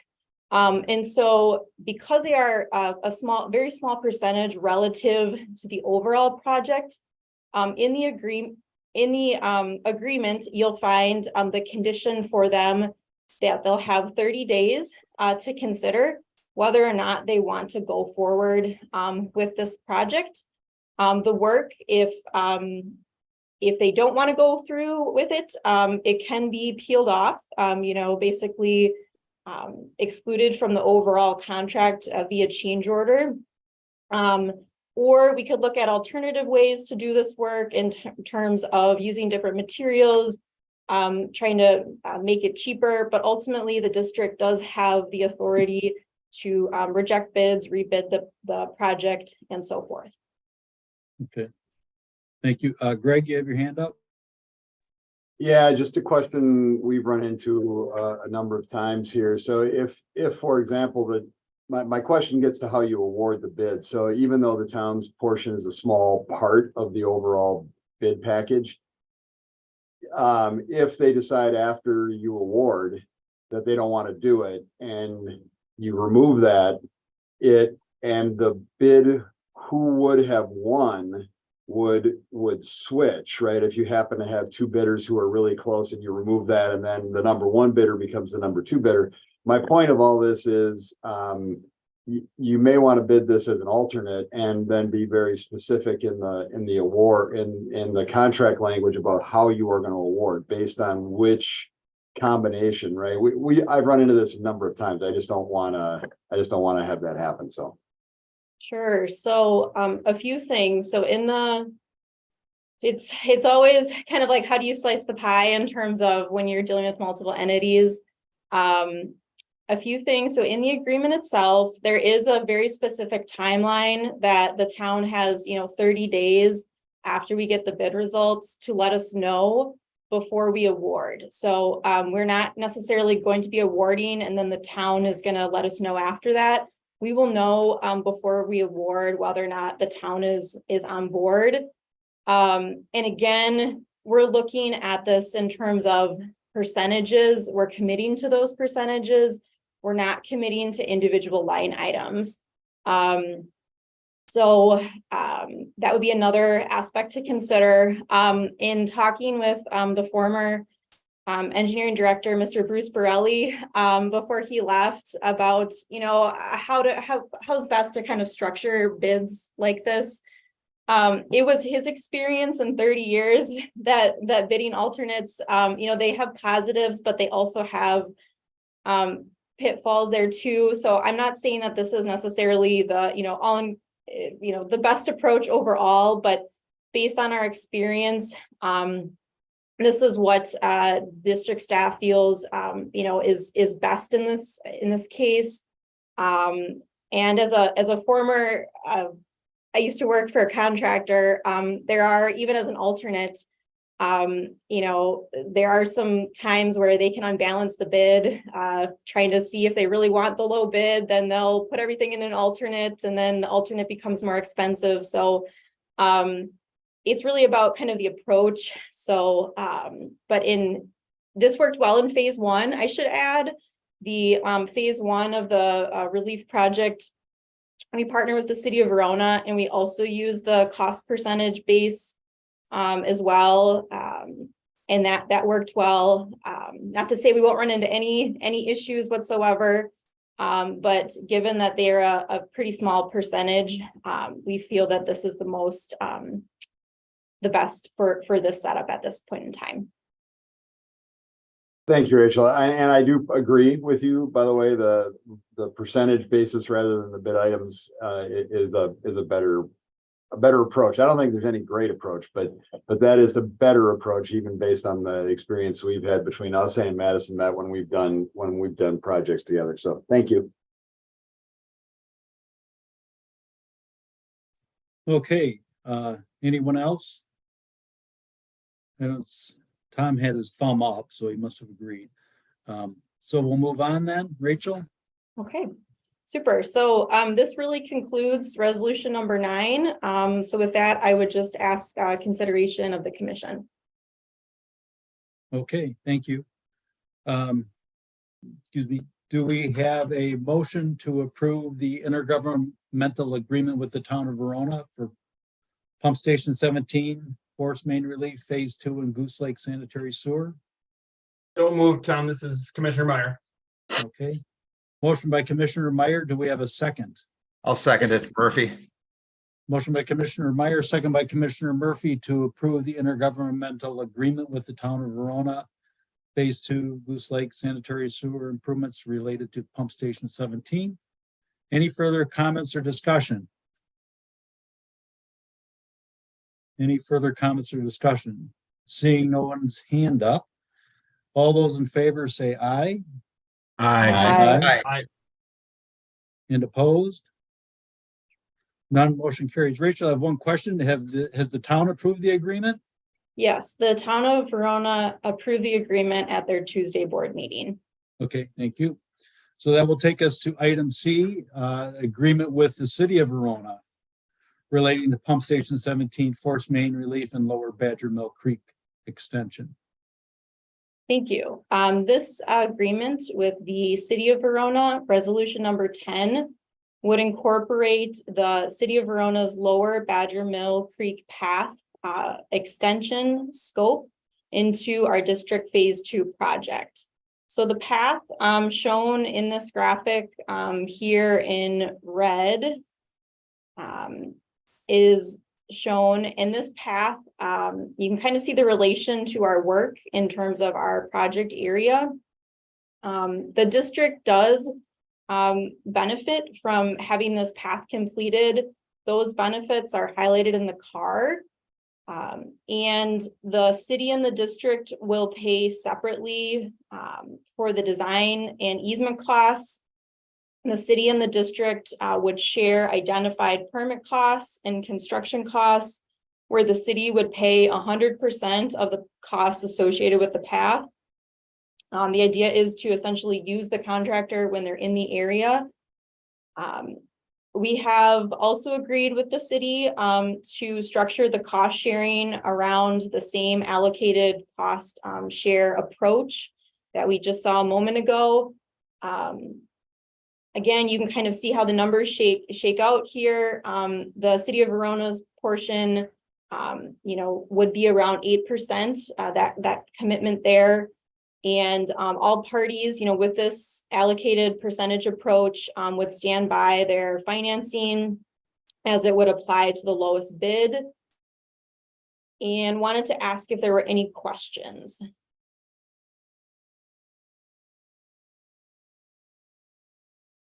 Okay, any questions for Rachel? I don't see any hands up. I'll ask again. Anybody have any questions or comments?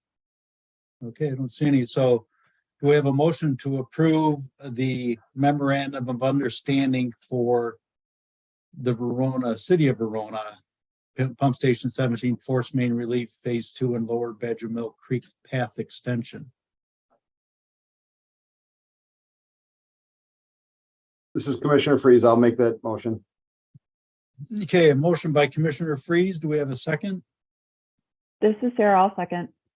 Okay, motion by Commissioner Freeze, second by Commissioner Eskridge to approve the agreement with the City of Verona related to Pump Station 17 Force Main Relief Phase 2 and Lower Badger Mill Creek. Any comments or additional discussion that wants to be had? I'll ask the same question, Tom. Rachel, has Okay, Verona approved? Yes, the city of Verona approved this on Monday at their commission. Great, thanks. Okay, good. Okay, anybody else? Seeing none, all those in favor say aye. Aye. Aye. And opposed? None, motion carries. Okay, that will take us to the accept the employee engagement survey process. Michael, is that going to be you to lead this off? Hi, President Hubble, Mike Lipsky, HR Mike Manager. Lipsky. Okay. Go ahead, Mike. Really excited to be here to the commission today to talk about our employee engagement survey process.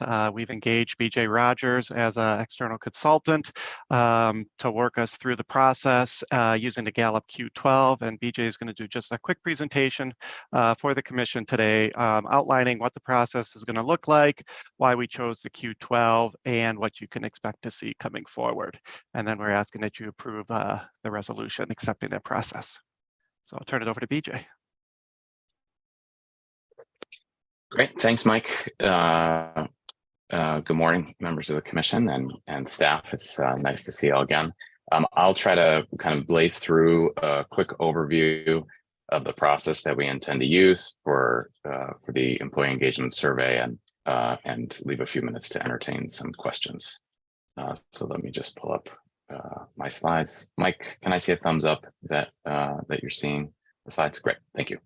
All right. So I won't spend much time here. You have the resolution I expect in front of you. But these are the key components of that resolution. A quick overview of why measure engagement in the first place and what the real purpose is here. For those of you unfamiliar with the term and relative to its definition of engagement, at least according to the Gallup organization, is effectively the enthusiasm and involvement that members of the staff or a team have for the work they do, the place they do that work, and the people with whom they do it. And of course, an engaged team drives things like commitment and productivity and impact, satisfaction and employee retention. You would expect to see positive and productive outcomes from an engaged team in the same way that you may expect to see problematic or less positive outcomes from a disengaged team. Of course, the regular measurement of engagement really gives managers and teams data that can be turned into meaningful action. We'll talk a little bit about that in a second. I had proposed, and the commission has agreed to use the Q12 as the measurement tool. It is really a solidly data-backed and best-in-class tool. A very robust platform, both for those delivering the survey and for managers to use after the fact once results are compiled. And there is really a massive data set that Gallup has that can compare like to like. In other words, we can look for organizations of similar size, similar locations, similar industry to compare the district scores alongside kind of colleague entities. In addition, the platform includes an action plan module that allows managers to not only build action based on the engagement results, but also tap into resources that can help to guide those actions moving forward and improve employee experience. Gallup called the Q12 because it's based on 12 core statements. Those statements are broken into 4 tiers of engagement. the most basic being the foundation of the pyramid you see in front of you.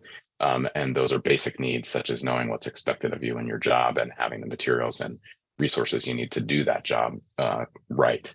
In order for each of these tiers of engagement or this hierarchy of engagement to be achievable, those basic needs need to be addressed and met, and so forth as you go up the pyramid. So as you see the 12 statements in just a minute, you'll see that these statements 1 and 2 relate to basic needs, 3 through 6 to individual contribution, 7 through 10 to teamwork, and 11 and 12 relative to growth. These are the 12 statements that will make up the core of the survey. Again, if you look at those first 2, I know it's expected of me. I have the materials and equipment I need. These are all graded on a Likert scale of strongly disagree to strongly agree. The next chunk are the individual contribution statements relative to doing what I do best, receiving praise and recognition, sort of a personal acknowledgement, and encouragement of development. And then we move up to the next tier, which is focused on teamwork. And then finally, the last 2 statements, which focus on growth. So these will all make up the core of the survey that employees will be asked to complete in about a month and a half. And from my perspective and in my experience, there are really 3 keys to a successful engagement survey and really getting the most out of the effort. The first is very timely and clear communication. This is particularly important in generating a sufficient response rate. Our goal is a minimum employee response rate of 80%. I feel confident that we can achieve that, if not better.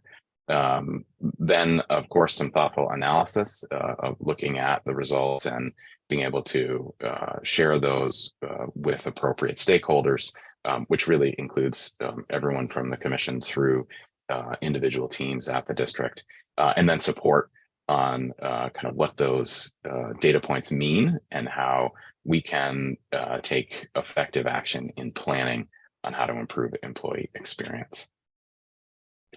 There is an opportunity in the Gallup system to add additional elemental clues to the core survey.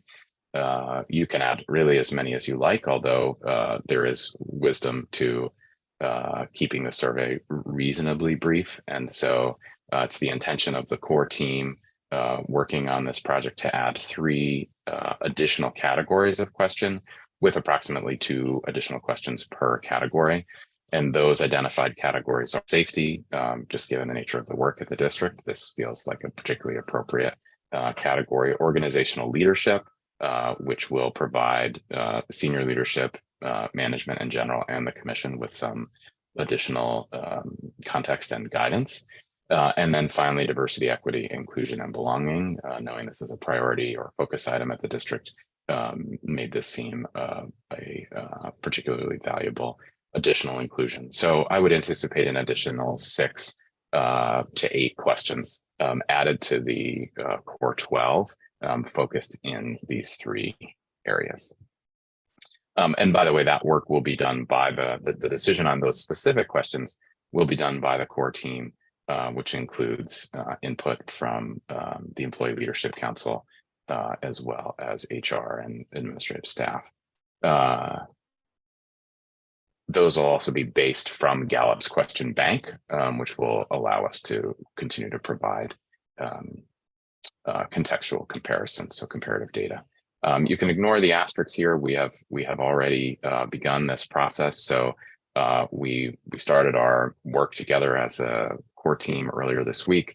The survey will launch. The plan is to launch the survey live for a 2-week period at the beginning of June. We should have some initial results to brief a variety of stakeholder groups beginning in July. That will happen through the last few weeks of July. We will, we will get managers up and trained on the platform through the beginning of August to allow for action planning to happen within August and September. An expectation that teams will work on their action plans throughout the fall, and there'll be a check-in in November. And we could actually keep this going out until the next survey period, because we have kind of plotted how we'll move through this on an annual basis, or how y'all will move through this on an annual basis as you move forward. Quick overview of the communication plan, since this is included in the resolution. There are kind of three phases of this immediate project, which are generating sufficient familiarity with the survey process to ensure adequate response rate. And you can see the work that will happen in phase one. Obviously, this will be the work of the core team with myself and Amanda leading the charge on overall communication. Phase two really is a survey period process by which employees will be regularly reminded of the survey and encouraged to submit their responses. And then the final phases will be surrounding action planning, acknowledgement of employee participation, and organization-wide results sharing. So again, that's the high level. These are the components of the resolution that you're being asked to consider. I'm happy to answer any questions that you might have about the process. And otherwise, we'll turn it back over to BJ Mike and President Hubble. BJ, when will the commission receive the results in this communication plan process? Yeah, so in this window of the last few weeks of July, so there'll be initial results briefing that we'll be happy to provide at that time, and then we can arrange for a more detailed results briefing, as well as an update on action plans, probably in the early to mid fall, if the commission would like another update at that point. Okay, thank you, BJ. Anybody have any questions? One quick one. Oh, sorry. Grant, you have your hand up, and then it was that Ezra. Yep, Grant, you had your hand up first, I think. Ezra. Yeah, no, thanks. This is really excellent. Mostly just wanted to say thank you. This is something that we've been talking about for a few years, and it's just really awesome and exciting to see it moving forward, and also it just looks like really well designed, well thought out, and so I'm glad that our first take at it is looks so great. So thank you. Real quick, forgive me if I missed this, BJ, either in the agenda report or your presentation, but is the Gallup sort of recommendation in the industry standard to do an annual iteration of this, or is there some other periodicity to that? I'm just curious, thinking about the longer term. Yeah, generally speaking, an annual survey. I mean, of course, there is a fee for Gallup, so although to their credit, they don't recommend doing this every 90 days, or every 6 months. Generally speaking, they do recommend an annual survey. I think depending on the stability of your staff, you could do this with slightly less frequency, say every 18 months or so. At this point, the commission has signed a 3-year annual contract with Gallup to deliver the survey annually for the first 3 years, and I think that's wise. The first year is very much a baseline survey. There's only so much that can really be concretely determined in year one, whereas year 2, year 3, you begin to have comparative metrics. And if you have a stable employee population, then you really are able to glean some pretty meaningful data. So for the immediate future, it'll be an annual survey, and then the district will, I suppose, from there determine what frequency best suits the needs of the organization. Thank you. Okay, Beth. You bet. Thank you, BJ. This is really great. It really looks excellent. This will go out, just to clarify, to all employees. Is that right? Yes, and so the core team will make a determination at a cutoff date. So it will go out to all employees, with the exception of employees who have been hired after or started on the job after X date. That date hasn't been determined yet, but I think typically that runs somewhere organizations tend to choose somewhere in the 60 to 90 day window at least as a cutoff. And there are a couple of reasons for that. One, just the ability of a new employee to accurately assess some of these things after a very short time of employment. And the other is that actually, we have to submit a respondent file to Gallup to load into the system pretty substantially in advance of the survey itself. And so there has to, for logistical purposes, there has to be a cutoff date as well. But otherwise, this will go to the full employee population, and we will be able to look at results at the team level, assuming sufficient size of team. Gallup does not report individual data of teams at less than 4 for the sake of confidentiality. And so we'll be able to look at the team level, the department level, and an organization-wide level. So yeah, absolutely all staff, all Right. eligible staff, which is to say based on hire date. Good. That sounds great. And then as a follow-up, if there are issues noted in a particular area, for example, would like a follow-up questionnaire or survey for that particular area, if it's large enough and you could keep confidentiality, would that be something that would be appropriate, would be considered, I guess? Yeah, typically, well, so one of the nice things about the contract that the district has with Gallup is that there is unlimited access to what they call pulse surveys. So there are opportunities to do brief follow-up surveys. In fact, you could do the whole Q12 again if you wanted to. I wouldn't advise it, but you could. Yeah. So that's an option. I think the better course in my experience is for the teams. The data represents a snapshot, right? It's 1 2-week period that is open to a select group of people, which in this case will be the enormous majority of the staff, because you do have a relatively stable force at the district. It represents how people feel about their work in the moment they answer those questions. And so it's always a snapshot in time. And I think the best approach to identifying what kind of work needs to happen based on results. So if you see an error or sort of issue, it's through the action planning. So the real value of this survey process happens less in the survey itself than it does in the conversations that the survey results generate on a team level and organizational level. So if identified, most often the greatest value in addressing that issue comes out of team and organization. Okay, good. Thank you. That makes sense. Of course. Okay, Ken. And if there is, and I would say this, if there is a big question, if there's something that just feels really not understood as a result of results, then sure, there's an opportunity to provide follow-up questions to team members. Ken?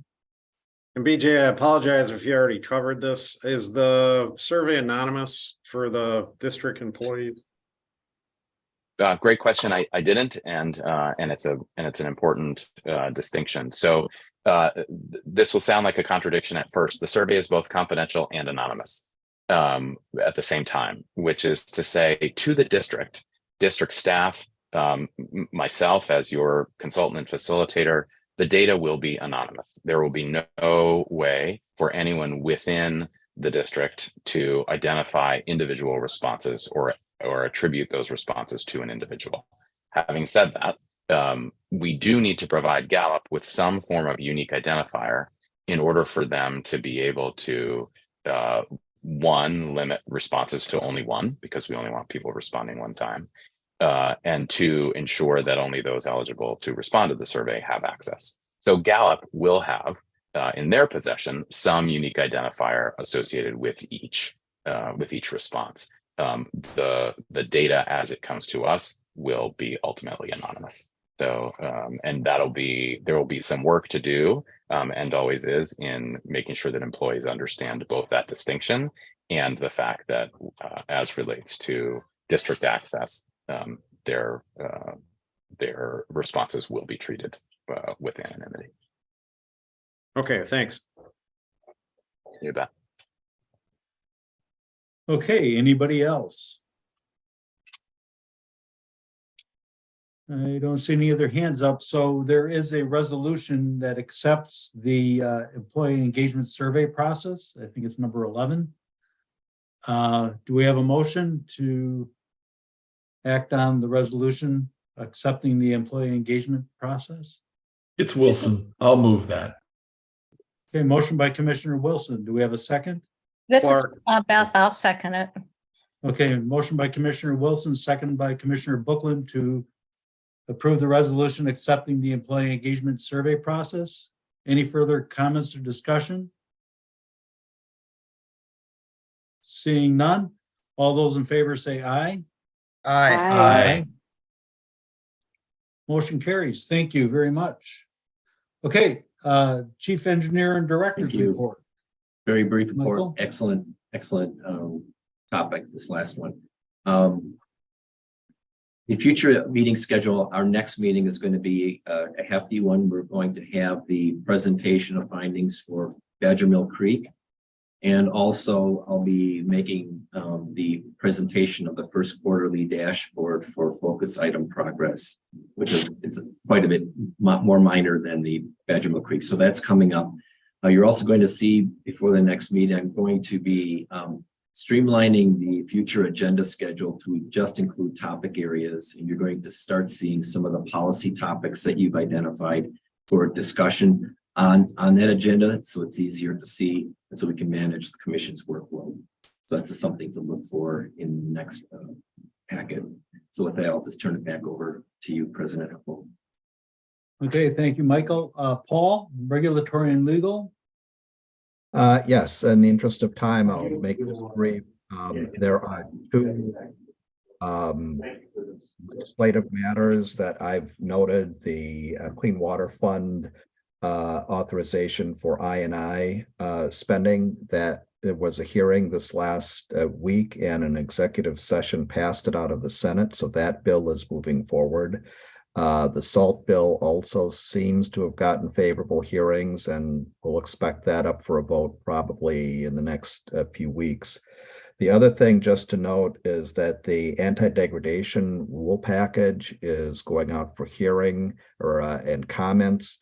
Those comments are going to be due in May. There could be some implications for the district, so we will be looking at those very closely. So the rest you can read about unless you have any questions.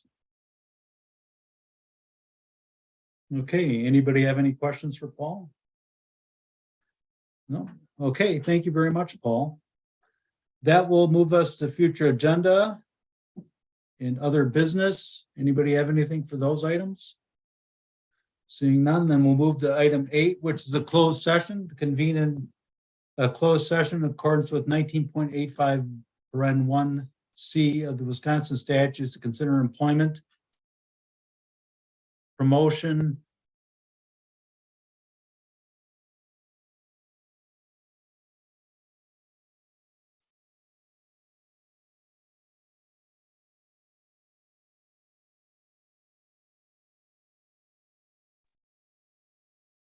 I think we need a motion to do what Tom just read. So I'd make that motion to go in a closed session pursuant to what's in the agenda. I'll second it, Murphy. And it's a roll call vote. Thank you, Paul. Okay, I do not see Commissioner Hubble on. I think he accepted the breakout invite probably. I don't know if there's a way to pull him back. Okay. Okay, I am sorry about that. I was reading and hit the thing to go into the breakout room thinking that would delay until I was done. So I'm going to reread it again, and we need to have a... We already got it, Tom. We got a motion in a second, and I based on your reading and okay. what's already so who is the stated motion in the by? agenda. Wilson, second by Murphy. Okay, well, thank you for undertaking that. So motion by Commissioner Wilson, second by Commissioner Murphy to go into closed session, and we need to have a roll call. Janelle? Okay, Commissioner Bookland? Aye. Commissioner Clark? Aye. Commissioner Eskridge? Aye. Commissioner Foster? Aye. Commissioner Freeze? Aye. Commissioner Hubble? Aye. Commissioner Meyer? Aye. Commissioner Murphy? Aye. Commissioner Wilson. Aye. Okay, that was, everybody voted aye, so that motion carried. So now we'll need that invitation again to go to the breakup room. Janelle? Okay. I think on the bottom you might have a breakout. Oh, now it's gone. Never mind. Yep, I'm just gonna redo it. I don't see it. Maybe because I was in and left. All right, let's try it again. Here we go. Okay, join. Thanks, Janelle. Yep.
Hey, Janelle and Amanda, I had to drop to switch to my phone. Can you put me back into the closed session? Yes. I have so many screens up. Let me just see if I can get back into the breakout room here. Okay, no rush.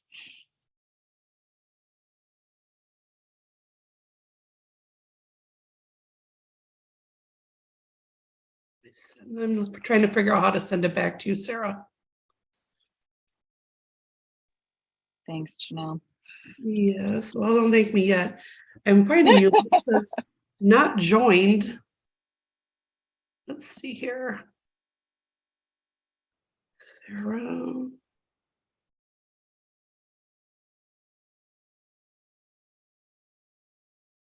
All right, I'm trying to select you. It's not allowing me to.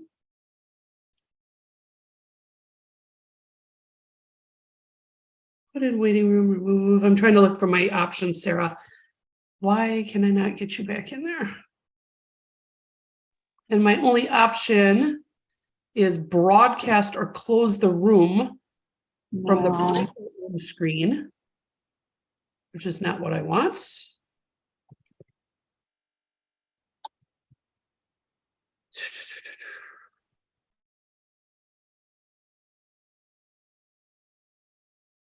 Start video, put in waiting room, remove report.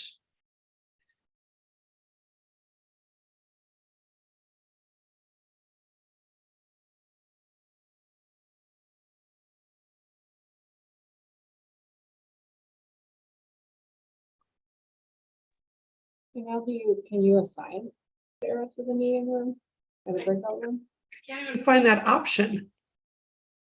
I think it's because no, you made me the host. I can't even find the option. I can't find any the eclipses to even expand a menu anywhere. All I literally see is broadcast or close all rooms.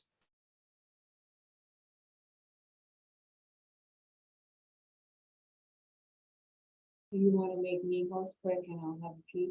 Sure. Maybe because we've switched it back and forth a couple times.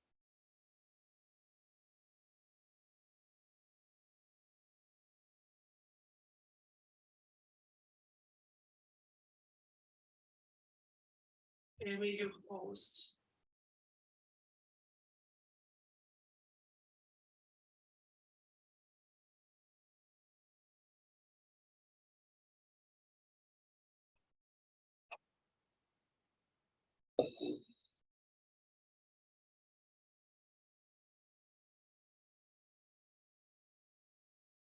Yeah, I'm not sure here, Sarah. It's not giving us options.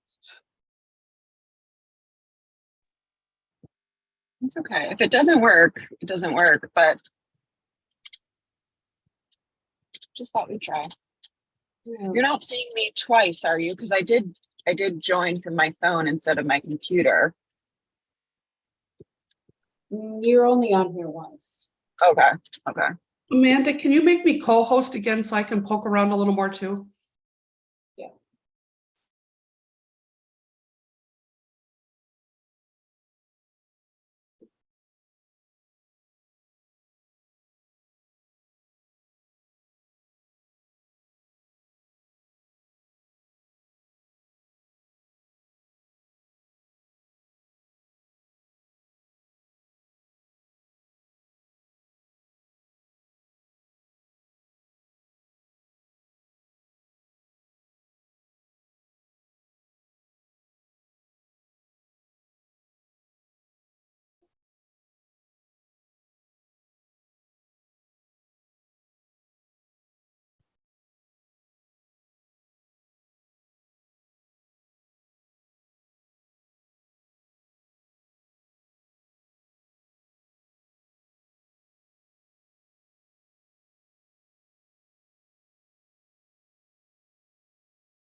What if you just broadcast it? If that's what you want me to try. I don't know what will happen, but I can try. I don't know. I'd say don't interrupt their session. They're in a good conversation. If it's not possible to like reopen breakout rooms and add me to it again, then we'll just have to say that I left the meeting early and BJ's gonna send the results around anyway. I can look at them on my own. Yeah, because it usually does give like the option, but I wonder if because we're so far deep into it, like there maybe is a timeout function. Like I'm trying to Google it right now and I'm not finding a good answer to this. Because we're still in the meeting too, Amanda, because I'm displaying the screen, I don't want to be bouncing all over. Could you look at, but it's active. I just don't want to screw up our meeting either and kill our meeting. Yeah, I wouldn't worry too much about it. If it's not popping up as an option with breakout rooms, we can just call it. I'm driving to a meeting downtown anyway, so I would only be able to be on for another 15 minutes or so. Okay. Sorry, Sarah. I honestly, like Amanda, okay. Usually we've seen that in the past where you can assign some. Yeah. Okay. No worries. Well, for the notes, Janelle, you can probably say that I left the meeting around 10:15. Okay. Okay. Thanks, ladies. Yeah, thank you. Bye. Bye.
doing that. Okay, I think everybody's back in.